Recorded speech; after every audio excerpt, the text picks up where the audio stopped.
ইরানে হামলা বন্ধে এবার মার্কিন সিনেটেও বিল পাস। সামরিক অভিযানে লাগবে কংগ্রেসের অনুমোদন। অর্থহীন বললেন ট্রাম্প। যুদ্ধে কৌশলগত হার মানছেন মার্কিনরা। ইউক্রেনের রাশিয়ার হামলায় নিহত ৩, আহত ২৫। রুশ অধিকৃত ক্রিমিয়ায় পাল্টা আক্রমণ কিয়েভের। মস্কোর উপর আন্তর্জাতিক চাপ বাড়ানোর আহ্বান জেলেনস্কির। আলোচনার দরজা খোলার দাবি পুতিনের। তীব্র দাবদাহে পড়ছে ইউরোপ। ফ্রান্সে বাড়ছে মৃত্যুর সংখ্যা। ইংল্যান্ডে ৩০০-র বেশি স্কুল বন্ধ। ভ্রমণের সতর্কতা জারি। স্কটল্যান্ড, স্পেনেও রেড অ্যালার্ট। এবং নকআউটে ডাচদের এড়াতে গ্রুপ চ্যাম্পিয়ন হওয়ার সমীকরণ ব্রাজিলের। স্কটল্যান্ড ম্যাচে নেইমারকে নিয়ে রণকৌশল। প্রথম ফুটবলার হিসেবে ৬ বিশ্বকাপে গোলের কীর্তি রোনালদোর।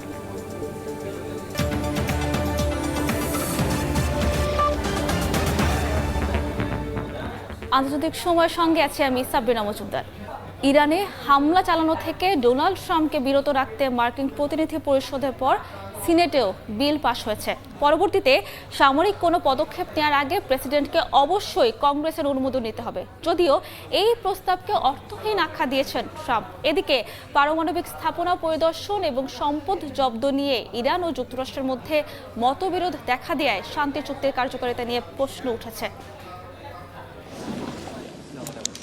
ইরান প্রশ্নে যুক্তরাষ্ট্রের প্রেসিডেন্ট ডোনাল্ড ট্রাম্পের ক্ষমতায় লাগাম টানতে গুরুত্বপূর্ণ পদক্ষেপ নিয়েছে মার্কিন সিনেট।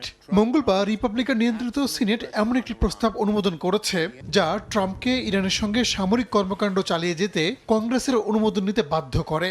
একই প্রস্তাব চলতি মাসের শুরুতে প্রতিনিধি পরিষদেও পাশ হয়। এই যুদ্ধ অবশ্যই শেষ করতে হবে। সত্যি বলতে ট্রাম্পের এই যুদ্ধ কখনোই শুরু করা উচিত ছিল না। যুক্তরাষ্ট্রের ১৯৭৩ সালের যুদ্ধ ক্ষমতা আইন কার্যকর হওয়ার পর এই প্রথমবারের মতো মার্কিন কংগ্রেসের উভয় কক্ষ দেশটির কোনো প্রেসিডেন্টকে সামরিক অভিযান বন্ধ করার নির্দেশ দিয়ে একটি প্রস্তাব অনুমোদন করল। যদিও সিনেটের ভোটকে অর্থহীন বলে উড়িয়ে দিয়েছেন ট্রাম্প। মার্কিন প্রেসিডেন্ট ইরানের সঙ্গে একটি ভালো চুক্তির দাবি করলেও এরই মধ্যে কয়েকটি ইস্যুতে মতবিরোধ দেখা দিয়েছে। মঙ্গলবার ট্রাম্প দাবি করেন ইরান পারমাণবিক স্থাপনা পরিদর্শনে সম্মত হয়েছে। যদিও তেহরান বলছে আলোচনায় এমন কোনো ছাড় দেয়নি তারা। এমনকি আর্থিক প্রণোদনা, হরমুজ প্রণালীর নিয়ন্ত্রণ এবং লেবাননে ইসরায়েলের আগ্রাসন নিয়ে পরস্পর বিরোধী বক্তব্য পাওয়া যাচ্ছে। এতে তাদের মধ্যে হওয়া শান্তি চুক্তির কার্যকারিতা নিয়ে প্রশ্ন উঠেছে। এদিকে পাকিস্তান সফরে গিয়ে নিজেদের অবস্থান স্পষ্ট করেছেন ইরানের প্রেসিডেন্ট মাসুদ পেজেশকিয়ান। শাহবাজ শরীফের সঙ্গে বৈঠকের পর সংবাদ সম্মেলনে তিনি বলেন, যুক্তরাষ্ট্রের সঙ্গে স্বাক্ষরিত সমঝোতা স্মারকে ইরানের ক্ষেপণাস্ত্র কর্মসূচি ছিল না এবং ভবিষ্যতেও থাকবে না। সামরিক ও প্রতিরক্ষা সক্ষমতার প্রশ্নে কোনো ধরনের ছাড় দিবে না তেহরান। এমনকি এ বিষয়ে কোনো দেশের সঙ্গে আলোচনা বা সমঝোতায়ও যাবে না বলে সাফ জানান তিনি। যদি আমাদের ক্ষেপণাস্ত্র না থাকতো তাহলে ইসরায়েল ও যুক্তরাষ্ট্র গাজার মতোই ইরানের ওপর হামলা চালাতো। মঙ্গলবার রাতে ইসলামাবাদ ছাড়েন পেজেশকিয়ান। রাহানুল রানা, সময় সংবাদ। ইরানের সঙ্গে ট্রাম্পের করা সমঝোতা চুক্তি যুদ্ধের অবসানের পথ খুলেও এটিকে সাফল্য হিসেবে দেখছেন না অধিকাংশ মার্কিন নাগরিক। তাদের বিশ্বাস, চুক্তিটি ইরানের পারমাণবিক কর্মসূচি বা আঞ্চলিক প্রভাব থামাতে পারেনি। ফলে যুদ্ধের অবসানকে সমর্থন করলেও চুক্তিটিকে রাজনৈতিক ও কৌশলগত বিজয় হিসেবে দেখছেন না তারা। যুক্তরাষ্ট্র ইরান শান্তি চুক্তিকে স্বস্তির মনে করলেও এটিকে রাজনৈতিক ও কৌশলগত বিজয় হিসেবে দেখছেন না বেশিরভাগ মার্কিন নাগরিক। ট্রাম্প প্রশাসনের সমঝোতা স্মারক স্বাক্ষরের পর সিবিএস নিউজের এক জরিপে উঠে এসেছে এমন তথ্য, যেখানে ৭৮% মার্কিন নাগরিক দ্রুত যুদ্ধ শেষ করার পক্ষে মত দেন। অন্যদিকে মাত্র ২২% মনে করেন আরও চাপ দিয়ে ইরানের কাছ থেকে অতিরিক্ত ছাড় আদায় করা যেত। তবে যুদ্ধের অবসান চাইলেও অধিকাংশ আমেরিকান বিশ্বাস করেন চুক্তিটি যুক্তরাষ্ট্রের জন্য বড় কোনো সাফল্য বয়ে আনতে পারেনি। জরিপের সবচেয়ে গুরুত্বপূর্ণ দিক ইরানের পারমাণবিক ইস্যু নিয়ে জনমত। ট্রাম্পের প্রধান লক্ষ্য ছিল ইরানের পারমাণবিক কর্মসূচি স্থায়ীভাবে বন্ধ করা। তবে ৬৯% মার্কিন এবং রিপাবলিকান সমর্থকদের প্রায় অর্ধেক মনে করেন এই চুক্তি ইরানের পারমাণবিক উচ্চাকাঙ্ক্ষা থামাতে পারবে না। অনেকের কাছে এটি দীর্ঘ ও ব্যয়বহুল সংঘাত থেকে বেরিয়ে আসার একটি প্রয়োজনীয় পথ মাত্র। ইরান যুদ্ধের সামগ্রিক ফল নিয়েও হতাশা স্পষ্ট। ৪৫% মার্কিন মনে করেন কৌশলগতভাবে যুক্তরাষ্ট্র এ যুদ্ধে সফল হয়নি। অধিকাংশের ধারণা যুদ্ধের আগে ইরান যেমন ছিল এখনও ততটাই কিংবা আরও বেশি শক্তিশালী হয়ে উঠেছে। একই সঙ্গে ৫৭% নাগরিকের বিশ্বাস যুদ্ধটি সমস্যার সমাধান করার বদলে নতুন সমস্যার সৃষ্টি করেছে। ফলে ট্রাম্প প্রশাসনের বিজয়ের বর্ণনার সঙ্গে সাধারণ মানুষের মূল্যায়নের বড় ধরনের ফারাক দেখা যাচ্ছে। জরিপে আরও উঠে এসেছে মার্কিনদের বড় একটি অংশ মনে করেন ট্রাম্প প্রশাসন যুদ্ধের অর্থনৈতিক ও ভূরাজনৈতিক পরিণতি সঠিকভাবে মূল্যায়ন করতে পারেনি। বিশ্ব অর্থনীতিতে সংঘাতের প্রভাব প্রশাসনের ধারণার চেয়ে বেশি হয়েছে বলে মনে করেন ৬৪% নাগরিক। ২/৩ মার্কিনের মতে প্রশাসন সব লক্ষ্য পূরণ করে নয়, বরং যে কোনো মূল্যে সংঘাতের ইতি টানার প্রয়োজন থেকেই এই চুক্তিতে পৌঁছেছে। বরকতুল্লাহ, সময় সংবাদ। গাজায় ফিলিস্তিনি শিশুদের ইচ্ছাকৃতভাবে হত্যার মাধ্যমে ইসরায়েলি বাহিনী গণহত্যা, যুদ্ধাপরাধ ও মানবতাবিরোধী অপরাধ করছে বলে অভিযোগ তুলেছে জাতিসংঘ।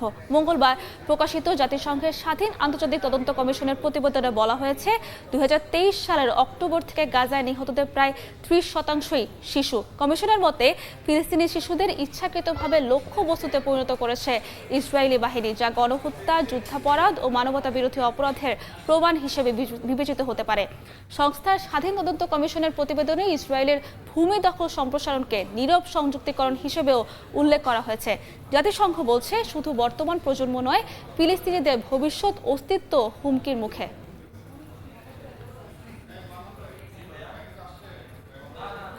ইউক্রেনের রুশ হামলায় ৩ জন নিহত, ২৫ জন আহত হয়েছে। রাশিয়ার অধিকৃত ক্রিমিয়ায় গুরুত্বপূর্ণ রেল সেতু, বিদ্যুৎ কেন্দ্র এবং জ্বালানি অবকাঠামোয় পাল্টা আক্রমণের দাবি করেছে কিয়েভ। মস্কোর উপর আরও আন্তর্জাতিক চাপ বাড়ানোর পাশাপাশি পশ্চিমা মিত্রদের কাছে আকাশ প্রতিরক্ষা ব্যবস্থা চেয়েছেন ইউক্রেনের প্রেসিডেন্ট ভলোদিমির জেলেনস্কি। এদিকে যুদ্ধ বন্ধে আলোচনার দরজা এখনও খোলা আছে বলে জানিয়েছেন রুশ প্রেসিডেন্ট ভলোদিমির পুতিন। স্থানীয় সময় মঙ্গলবার মধ্য ইউক্রেনের ক্রিভি রিহ শহরে রাশিয়ার ক্ষেপণাস্ত্র হামলায় হতাহত হন অনেকে। স্থানীয় কর্মকর্তাদের দাবি, হামলায় ক্লাস্টার ওয়ারহেড ব্যবহার করা হয়েছে। বুধবার নিহতদের স্মরণে শোক দিবস ঘোষণা করা হয়েছে। রাশিয়ার অধিকৃত ক্রিমিয়ায় একটি গুরুত্বপূর্ণ রেল সেতু, বিদ্যুৎ কেন্দ্র এবং জ্বালানি অবকাঠামোতে পাল্টা আক্রমণের দাবি করেছে কিয়েভ। ইউক্রেনের প্রেসিডেন্টের দাবি, এসব আঘাত রুশ জনগণকে যুদ্ধের প্রকৃত মূল্য বুঝতে বাধ্য করছে। সাম্প্রতিক ড্রোন হামলার কারণে রাশিয়ার বিভিন্ন অঞ্চলে জ্বালানি সংকট, বিক্রিতে বিধিনিষেধ এবং মূল্য বৃদ্ধির খবর পাওয়া যাচ্ছে। একই সঙ্গে মস্কো স্টক এক্সচেঞ্জে দরপতন এবং রুবলের অবমূল্যায়নও যুদ্ধের অর্থনৈতিক চাপকে সামনে এনেছে। যদিও ক্রেমলিন বলছে রুশ অর্থনীতি এখনও স্থিতিশীল রয়েছে। মস্কোর ওপর আরও আন্তর্জাতিক চাপ বাড়ানোর পাশাপাশি পশ্চিমা দেশগুলোর কাছে দ্রুত আকাশ প্রতিরক্ষা ব্যবস্থা সরবরাহের আহ্বান জানিয়েছেন জেলেনস্কি।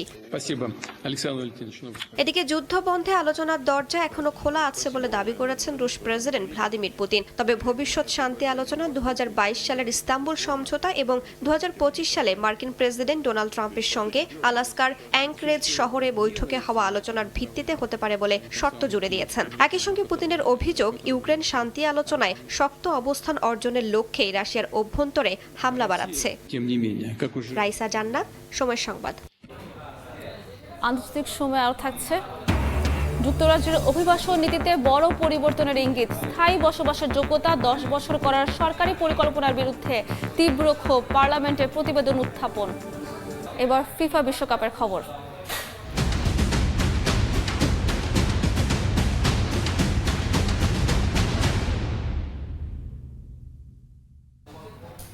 বিশ্বকাপের নকআউট পর্বে দুর্দান্ত ছন্দে থাকা নেদারল্যান্ডসকে এড়াতে গ্রুপ চ্যাম্পিয়ন হওয়ার মিশন ব্রাজিলের।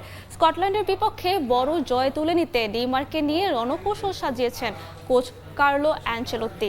বাংলাদেশ সময় ভোর 4টায় মাঠে গড়াবে ম্যাচ। যুক্তরাষ্ট্র থেকে আরও জানাচ্ছেন এসএম ইকবাল। হেক্সা মিশনে এসে ব্রাজিলের বিশ্বকাপ যাত্রা থেমে যেতে পারে রাউন্ড অফ 32 অর্থাৎ প্রথম নকআউট পর্বেই।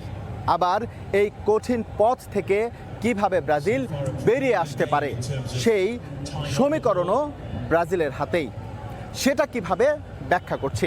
এবারের বিশ্বকাপে অন্যতম শক্তিশালী পারফরমেন্স দেখিয়েছে নেদারল্যান্ডস। যদিও প্রথম ম্যাচে জাপানের সঙ্গে 2-2 গোলে ড্র করে তাদের শুরু হয়েছে তবে পরের ম্যাচে সুইডেনকে রীতিমতো বিধ্বস্ত করে জানান দিয়েছে কেন তাদের এবারের বিশ্বকাপে মোস্ট ফেভারিটের তালিকায় রাখা হয়েছে। বিশ্বকাপের ফিক্সচার যেটা বলছে ব্রাজিল রয়েছে সি গ্রুপের সঙ্গে ক্ল্যাশ হবে গ্রুপ এফ এর, যে গ্রুপে অবস্থান করছে নেদারল্যান্ডস। সেক্ষেত্রে ব্রাজিল যদি নেদারল্যান্ডসকে অ্যাভয়েড করতে চায় তাহলে অবশ্যই তাদের সি গ্রুপের চ্যাম্পিয়ন হতে হবে।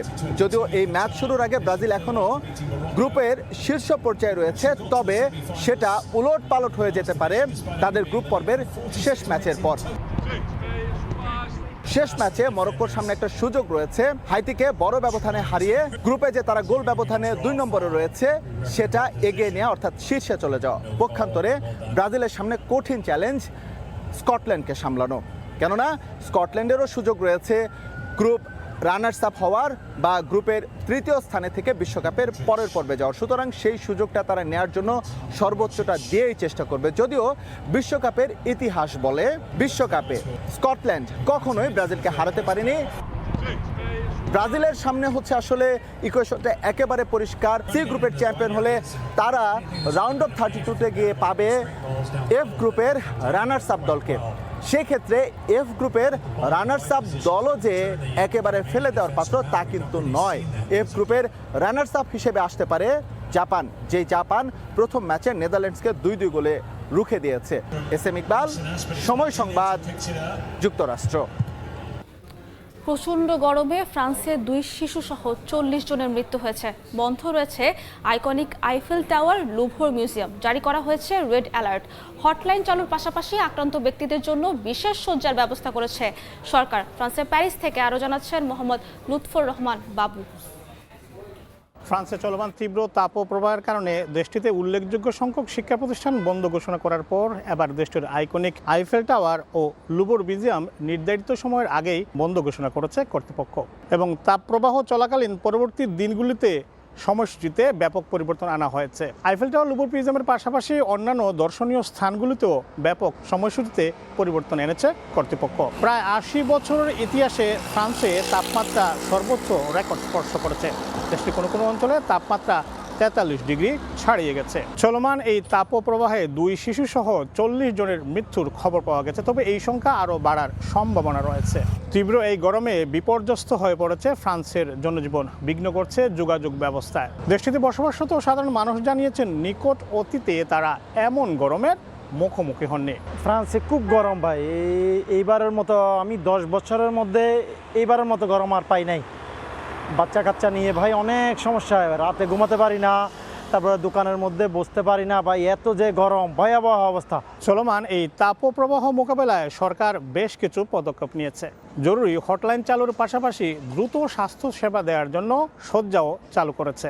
দাবানল ছড়িয়ে পড়তে পারে এমন সব ঝুঁকিপূর্ণ এলাকায় তৎপর ও সতর্ক রয়েছে দেশটির দমকল বাহিনী। দেশটির আবহাওয়া বিভাগ জানিয়েছে আগামী দিনগুলিতে তাপমাত্রা বাড়ার পাশাপাশি আরও কয়েকদিন এই তাপপ্রবাহ চলমান থাকতে পারে। আর তাই সাধারণ মানুষকে আরও কয়েকদিন এই গরম মোকাবেলা করতে হবে। রাজধানী প্যারিস থেকে মোহাম্মদ লুৎফুর রহমান বাবু, সময় সংবাদ। যুক্তরাজ্যে স্থায়ী বসবাসের যোগ্যতা অর্জনের সময়সীমা 5 থেকে বাড়িয়ে 10 বছর করার পরিকল্পনার বিরুদ্ধে সরব হয়েছে দেশটি।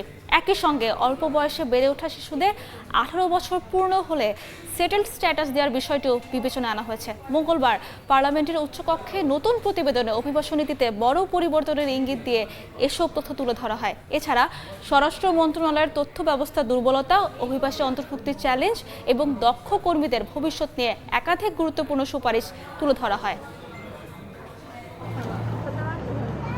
মঙ্গলবার ব্রিটিশ পার্লামেন্টের উচ্চকক্ষ হাউস অব লর্ডসে প্রকাশিত এক প্রতিবেদনে দেশটির অভিবাসন ব্যবস্থার বিভিন্ন দুর্বলতা তুলে ধরা হয়। প্রতিবেদনে বলা হয়েছে 2021 থেকে 2026 সালের মধ্যে যুক্তরাজ্য ছেড়ে যাওয়া বিপুল সংখ্যক অভিবাসীর কোনো নির্ভরযোগ্য সরকারি তথ্য নেই। ফলে বর্তমানে দেশে ঠিক কতজন অভিবাসী অবস্থান করছেন সে বিষয়ে স্বরাষ্ট্র মন্ত্রণালয়ের কাছে সুস্পষ্ট নির্ভুল তথ্যও নেই। প্রতিবেদনের সবচেয়ে আলোচিত অংশ হলো স্থায়ী বসবাস বা ILR এর যোগ্যতা অর্জনের সময়সীমা 5 বছর থেকে 10 বছর করার সরকারি পরিকল্পনার সমালোচনা। কমিটির মতে যারা বৈধভাবে যুক্তরাজ্যে বসবাস করছেন এবং বিদ্যমান নিয়মের ভিত্তিতে স্থায়ী বসবাসের পরিকল্পনা করেছেন তাদের ক্ষেত্রে নতুন নিয়ম প্রয়োগ করা বৈষম্যমূলক হবে। তবে সেটেলমেন্টের পথে থাকা অভিবাসীদের অধিকার সুরক্ষার উপর বিশেষ গুরুত্ব দিয়েছে কমিটি। দক্ষ কর্মী, কেয়ার ওয়ার্কার এবং তাদের পরিবারের দীর্ঘমেয়াদী অন্তর্ভুক্তি নিশ্চিত করতে বেশ কয়েকটি সংস্কার প্রস্তাবও দেয়া হয়েছে। সুপারিশ অনুযায়ী পরিবারের সম্মিলিত আয়ের ভিত্তিতে নির্ভরশীল ভিসাধারীরাও মূল আবেদনকারীর সঙ্গে একই সময়ে স্থায়ী বসবাসের আবেদন করতে পারবেন। এছাড়াও অল্প বয়সে যুক্তরাজ্যে এসে বেড়ে ওঠা শিশুদের 18 বছর পূর্ণ হলেই স্বয়ংক্রিয়ভাবে সেটেল স্ট্যাটাস দেওয়ার বিষয়টিও বিবেচনার আহ্বান জানানো হয়েছে। কমিটির মতে অভিবাসীদের সামাজিক অন্তর্ভুক্তি নিশ্চিত করা না গেলে স্থানীয় পর্যায়ে উত্তেজনা ও অস্থিরতা বাড়তে পারে। একই সঙ্গে ব্যবসা প্রতিষ্ঠান ও নিয়োগকর্তাদের প্রয়োজনও বিবেচনা নেওয়ার আহ্বান জানানো হচ্ছে, যাতে দক্ষ কর্মী সংকট মোকাবেলা করা যায়। বিশ্লেষকদের মতে প্রতিবেদনটি অভিবাসন বিতর্কে নতুন রাজনৈতিক চাপ তৈরি করতে পারে। শিউলি রোজা, সময় সংবাদ। যুক্তরাষ্ট্রে পড়তে যাওয়া আন্তর্জাতিক শিক্ষার্থীদের অবস্থানের দীর্ঘমেয়াদী সুযোগ সীমিত করে নতুন ভিসা নীতিমালার চূড়ান্ত অনুমোদন দিয়েছে হোয়াইট হাউস। প্রচলিত শিক্ষাক্রমের মেয়াদের ভিত্তিতে থাকার ব্যবস্থার পরিবর্তে এখন থেকে শিক্ষার্থীদের জন্য সুনির্দিষ্ট সময়সীমা নির্ধারণ করে দেওয়া হবে। মার্কিন স্বরাষ্ট্র দপ্তর এই নির্দিষ্ট সময়সীমার নিয়ম কার্যকর করবে। নতুন এই আইনি পরিবর্তনের ফলে যুক্তরাষ্ট্রে পড়তে যাওয়া হাজার হাজার এশীয় শিক্ষার্থী বড় ধরনের অনিশ্চয়তার মুখে পড়তে পারে বলে আশঙ্কা করা হচ্ছে। বৈশ্বিক সংকট মোকাবেলায় উদীয়মান অর্থনীতির দেশগুলোর জোট ব্রিক্সের সদস্যদের সঙ্গে কাজ করতে প্রস্তুত চীন। মঙ্গলবার ভারতের নয়াদিল্লিতে অনুষ্ঠিত ব্রিক্সের জাতীয় নিরাপত্তা উপদেষ্টা সম্মেলনে এই কথা জানান চীনের পররাষ্ট্রমন্ত্রী ওয়াং ই। তিনি বলেন, জরুরি চ্যালেঞ্জ মোকাবেলায় ব্রিক্স সদস্যদের একসঙ্গে কাজ করতে হবে। গত 2 দশকে ব্রিক্স বৈশ্বিক শান্তি, উন্নয়ন ও ন্যায় বিচারের একটি গুরুত্বপূর্ণ স্তম্ভে পরিণত হয়েছে বলে উল্লেখ করেন ওয়াং ই। একই সঙ্গে বহুপাক্ষিকতা সমুন্নত রাখা, একতরফাবাদ প্রত্যাখ্যান এবং রাজনৈতিক সংলাপের মাধ্যমে আন্তর্জাতিক বিরোধ নিষ্পত্তির ওপর জোর দেন তিনি। এদিকে বর্তমান ভূরাজনৈতিক অস্থিরতার আবহে গ্লোবাল সাউথের আওয়াজ তুলতে ব্রিক্সের অত্যন্ত গুরুত্বপূর্ণ বলে মন্তব্য করেছেন ভারতের জাতীয় নিরাপত্তা উপদেষ্টা অজিত দোভাল।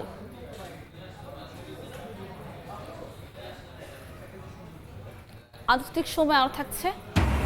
উত্তর কোরিয়ার নৌবহরে যুক্ত নতুন যুদ্ধজাহাজ চোয়ে হিয়ন প্রতি বছর 2টি নির্মাণের নির্দেশ কিম জং উনের। নৌবাহিনীকে আরও শক্তিশালী করার পরিকল্পনা।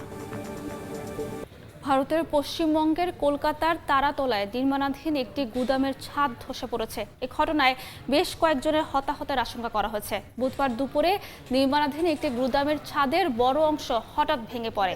এ সময় ভেতরে বেশ কয়েকজন শ্রমিক কাজ করছিলেন বলে জানা গেছে। দুর্ঘটনার খবর পেয়ে দ্রুত ঘটনাস্থলে পৌঁছায় পুলিশ, দমকল এবং বিপর্যয় মোকাবেলা বাহিনীর সদস্যরা। পরে পরিস্থিতির গুরুত্ব বিবেচনা উদ্ধার অভিযানে সেনাবাহিনীকেও যুক্ত করা হয়। উদ্ধার কাজে ক্রেন, গ্যাস কাটার সহ বিভিন্ন ভারী যন্ত্রপাতি ব্যবহার করা হচ্ছে। ঘটনার পর নির্মাণস্থলের নিরাপত্তা ব্যবস্থা নিয়ে প্রশ্ন উঠেছে। প্রশাসন জানিয়েছে, উদ্ধার অভিযান শেষ হওয়ার পর দুর্ঘটনার কারণ খতিয়ে দেখতে তদন্ত শুরু করা হবে। উত্তর কোরিয়ার নৌবহরে যুক্ত হলো নতুন যুদ্ধজাহাজ চোয়ে হিয়ন। উদ্বোধনী অনুষ্ঠানে অংশ নিয়ে প্রতি বছর 2টি যুদ্ধজাহাজ তৈরির নির্দেশ দিয়েছেন সর্বোচ্চ নেতা কিম জং উন। এছাড়া দেশটির নৌবাহিনীকে শক্তিশালী করতে পরিকল্পনার কথাও জানান কিম। নতুন যুদ্ধজাহাজ কমিশনিং অনুষ্ঠানে উত্তর কোরিয়ার সর্বোচ্চ নেতা কিম জং উন। দেশটির রাষ্ট্রীয় সংবাদ সংস্থা KCNA জানায়, সর্বোচ্চ নেতা নামফু বন্দরে নতুন বহুমুখী ডেস্ট্রয়ার চোহিয়েনের মোতায়েন উদযাপন করেন। এই যুদ্ধজাহাজটি গেল 14 মাস ধরে পরীক্ষামূলক সামরিক অভিযান সফলভাবে সম্পন্ন করেছে। অনুষ্ঠানে বক্তব্য দিতে গিয়ে কিম বলেন, উত্তর কোরিয়ার নৌবাহিনীকে দ্রুত আধুনিক ও শক্তিশালী বাহিনীতে পরিণত করতে হবে। আগামী 5 বছরের মধ্যে প্রতি বছর অন্তত 2টি করে 5000 টন ওজনের যুদ্ধজাহাজ নির্মাণের নির্দেশও দিয়েছেন তিনি।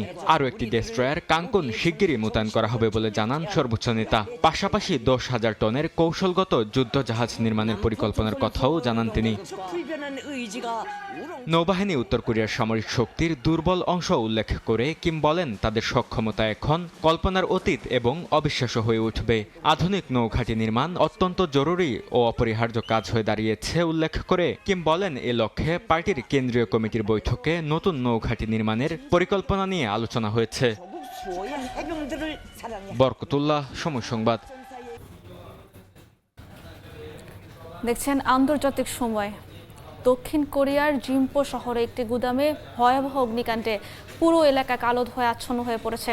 স্থানীয় সময় বুধবার আগুন লাগার পরপরই বিশাল ধোঁয়ার কুণ্ডলী আকাশে ছড়িয়ে পড়ে, যা আশেপাশের বিভিন্ন এলাকা থেকেও দেখা যায়। খবর পেয়ে দমকল বাহিনীর একাধিক ইউনিট ঘটনাস্থলে পৌঁছে আগুন নিয়ন্ত্রণে আনার চেষ্টা করে। আগুনের তীব্রতা বেশি হওয়ায় সতর্কতার সঙ্গে কাজ করেন তারা। আগুন যাতে আশেপাশের স্থাপনায় ছড়িয়ে না পড়ে সেজন্য বিশেষ ব্যবস্থা নেওয়া হয়। কর্তৃপক্ষ জানিয়েছে তাৎক্ষণিকভাবে হতাহতের কোনো তথ্য পাওয়া যায়নি, তবে গুদামের ভেতরে কী ধরনের সামগ্রী ছিল এবং আগুনের সূত্রপাত কিভাবে হয়েছে তা খতিয়ে দেখা হচ্ছে। একই সঙ্গে আশেপাশের বাসিন্দাদের সতর্ক থাকার পরামর্শ দেওয়া হয়েছে। আন্তর্জাতিক সময়। পাকিস্তানের বেলুচিস্তানে গুমের বিরুদ্ধে আন্দোলন করে আসা কর্মী মাহারাং বেলুচকে যাবজ্জীবন কারাদণ্ড দিয়েছেন আদালত। 2024 সালের এক বিক্ষোভে আধা সামরিক বাহিনীর সদস্য নিহত হওয়ার ঘটনায় তাকে হত্যা ও সন্ত্রাসবাদের অভিযোগে দোষী সাব্যস্ত করা হয়। প্রসিকিউশনের দাবি, বিক্ষোভে মাহারাং বেলুচের উস্কানিমূলক বক্তব্যের পর একদল বিক্ষোভকারী নিরাপত্তা বাহিনীর গাড়িতে হামলা চালায়। এ সময় আধা সামরিক বাহিনীর সদস্য শব্বির আহমেদ দল থেকে বিচ্ছিন্ন হয়ে পড়েন এবং পরে তাকে পিটিয়ে হত্যা করা হয়। আন্তর্জাতিক সময়ের শীর্ষ সংবাদগুলো জানিয়ে দিচ্ছি আরেকবার। ইরানে হামলা বন্ধে এবার মার্কিন সিনেটেও বিল পাস। সামরিক অভিযানে লাগবে কংগ্রেসের অনুমোদন। অর্থহীন বললেন ট্রাম্প। যুদ্ধে কৌশলগত হার মানছেন মার্কিনরা। ইউক্রেনে রাশিয়ার হামলায় নিহত 3, আহত 25। রুশ অধিকৃত ক্রিমিয়ায় পাল্টা আক্রমণ কিয়েভের। মস্কোর উপর আন্তর্জাতিক চাপ বাড়ানোর আহ্বান জেলেনস্কির। আলোচনার দরজা খোলা দাবি পুতিনের। এবং তীব্র তাবদাহে পড়ছে ইউরোপ। ফ্রান্সে বাড়ছে মৃত্যুর সংখ্যা। ইংল্যান্ডে 300 বেশি স্কুল বন্ধ। ভ্রমণের সতর্কতা জারি। স্কটল্যান্ড, স্পেনেও রেড অ্যালার্ট।